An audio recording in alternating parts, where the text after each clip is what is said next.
Então tenho a aba de desenvolvimento de pessoal. Nessa aba aqui, entre outras coisas, ficam disponíveis os formulários que eu tenho para responder. Ok?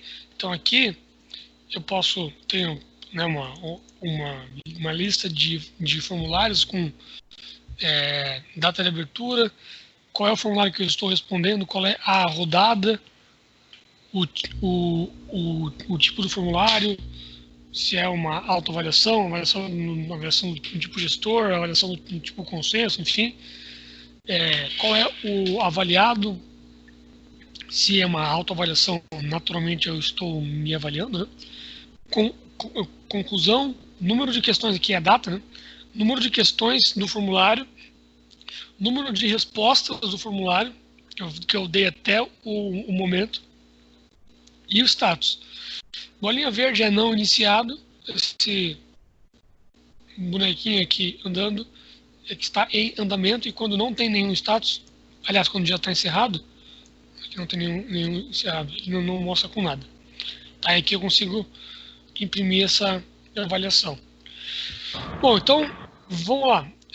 Eu vou clicar aqui nessa avaliação que eu montei para essa apresentação, para que a gente possa, então, dar início aí ao processo. Eu já fiz algumas respostas aqui até para ver se estava tudo certo, né? Mas essa aqui é a telinha da resposta, tá? É a tela de resposta. Como é que funciona? Aqui no cabeçalho eu tenho a foto do colaborador, né? Eu tenho aqui quem eu estou avaliando, o tipo da avaliação e a rodada. Isso para sempre lembrar quem está fazendo a avaliação, né, de quem eu estou falando aqui. Temos aqui o percentual de conclusão daquele formulário. Então aqui significa que eu já fiz 55% do formulário que eu estou preenchendo. Se eu clicar aqui nesse botãozinho de status, ele me mostra todas as minhas perguntas e o que eu já fiz, né? Que é para o produto é mais para facilitar o que está faltando. Se eu clicar aqui, por exemplo, ele direciona para aquela pergunta. Então, por exemplo, pergunta LNT aqui, né? Ele joga para lá. E aqui eu tenho um gráfico da minha avaliação, que é o meu resumo. Como é que eu não respondi muita coisa, ele não trouxe nada por enquanto. Tá? Então, o que eu fiz para a gente poder visualizar bem os tipos de pergunta que eu posso fazer em cada avaliação, né? Eu criei aqui uma pergunta para cada tipo que nós temos disponível dentro do sistema. E aí eu fiz questão de dizer qual é o código, né, qual é o tipo, para a gente poder visualizar como é que ela se comporta no momento do usuário responder a avaliação. Então, primeiro aqui eu tenho uma pergunta do tipo sim, não. Naturalmente aqui o produto ele vai me trazer duas opções, né, sim e não. Uma coisa importante é que essa pergunta aqui ela não tem score, ela não tem peso, ela não tem nota, ela é só sim ou não, tá? Então, se você quer fazer uma avaliação quantitativa, isso aqui não é o tipo de pergunta a ser selecionado. Você teria que fazer depois eu vou mostrar uma pergunta única seleção com sim e com não, aí sim atribuindo um peso, né, aliás, um score para cada uma dessas questões, aliás, dessas respostas. Aqui eu posso inserir uma justificativa. Tem uma coisa interessante que é o seguinte: quando eu já respondo uma pergunta, o produto ele pinta esse retângulo onde tem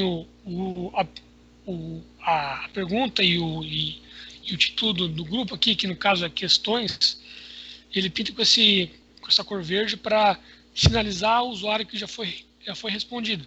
Vocês podem notar que essa de cima aqui ela não está pintada, né? Isso porque aqui a justificativa é algo obrigatório, então eu precisava informar. Agora que eu informei, ele pintou de verde. Se vocês lembram aí, há 2 pílulas atrás, nós falamos sobre a configuração das perguntas, né? Eu consigo dizer quais têm uma justificativa obrigatória ou não. Então aqui nessa pergunta aqui, eu coloquei que tinha uma justificativa obrigatória, por isso que o produto acabou só pintando de verdinho quando eu preenchi aqui o campo justificativo.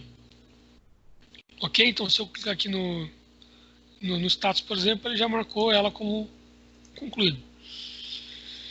Beleza, próximo. A segunda pergunta é a pergunta descritiva. Essa pergunta descritiva, ela basicamente é um texto, né? Então,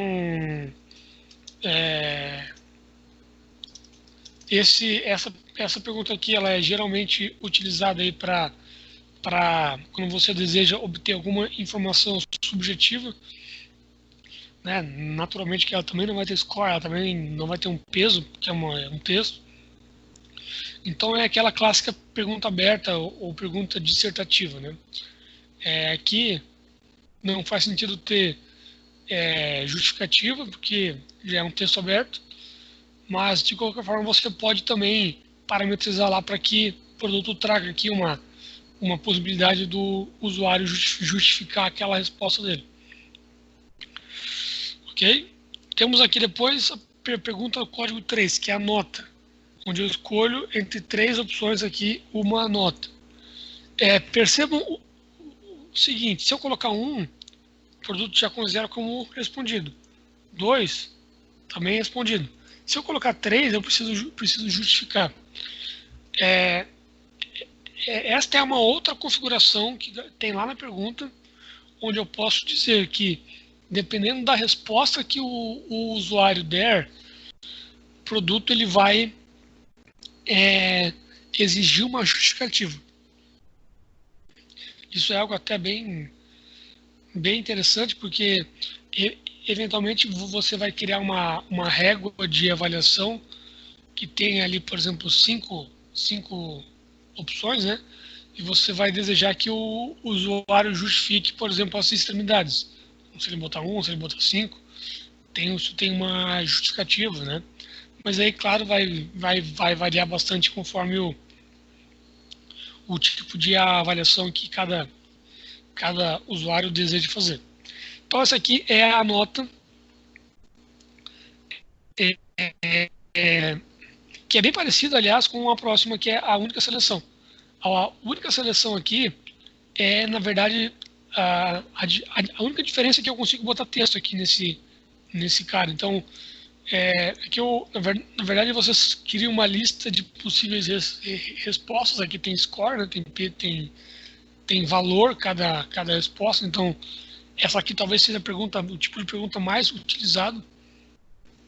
Essa do tipo 4 aqui, pelos clientes, pelos usuários, porque ela você permite que o usuário selecione entre algumas opções para gerar algum valor. Eu fiz questão de colocar aqui, essa opção não se aplica, porque quando eu estou parametrizando as respostas, eu tenho uma opção de que aquela resposta seja de abstenção. E aí o produto remove essa resposta, essa pergunta, né, do cálculo final da avaliação. Um exemplo muito comum disso a gente está falando de avaliação de habilidades e de competências, né? E você vê que tem alguma habilidade ou competência que você não se sente confortável para avaliar de um par ou de um cliente seu. E aí você pode pôr se não se aplica. Claro, também vai variar conforme o tipo de avaliação que cada usuário, cada empresa deseja fazer. Chegamos aqui então no código 5, que é a multiseleção. Esse código 5 basicamente é parecido com o código 4, mas a diferença é que eu posso selecionar várias. né? Aqui, eu não, isso aqui não é muito utilizado, a gente não, porque, na verdade, quando você fala em selecionar vários, é difícil de combinar um score, né? Dar um valor quantitativo para essa pergunta. Mas, geralmente é usado para fins de informação, para, né, opções mais utilizadas e tal. Então, isso é bem interessante. Fica disponível para os usuários esse código 5. Código 6, nota decimal. Basicamente, eu escrevo a minha nota, né? Então, aqui eu escrevo ela.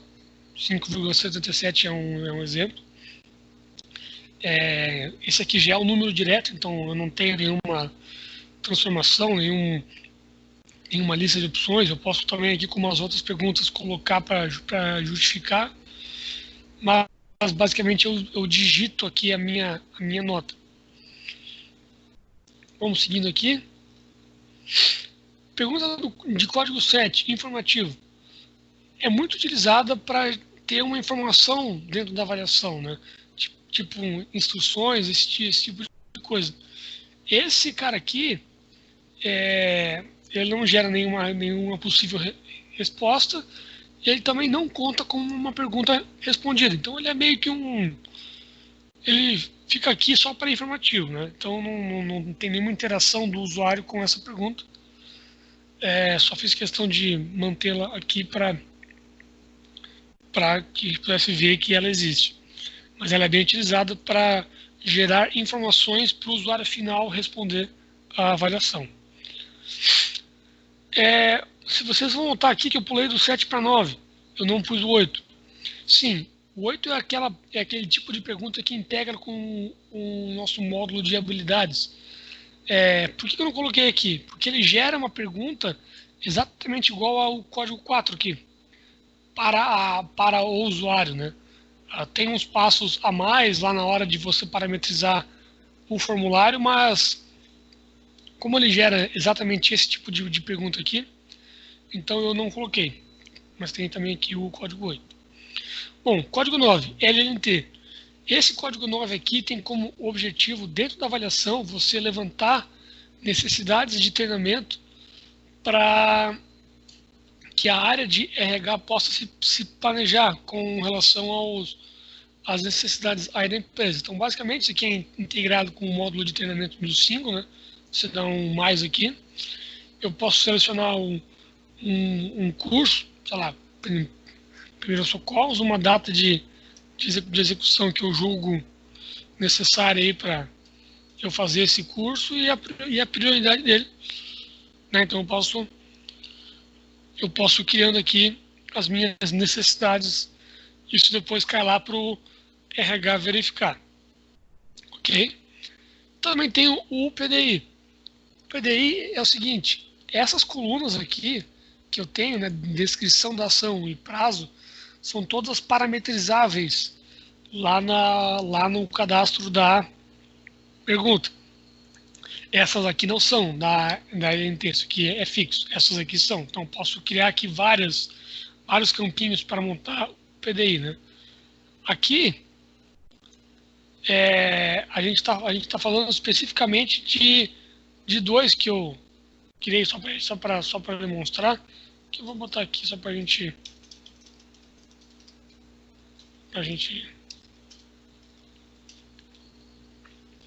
ver como é que funciona.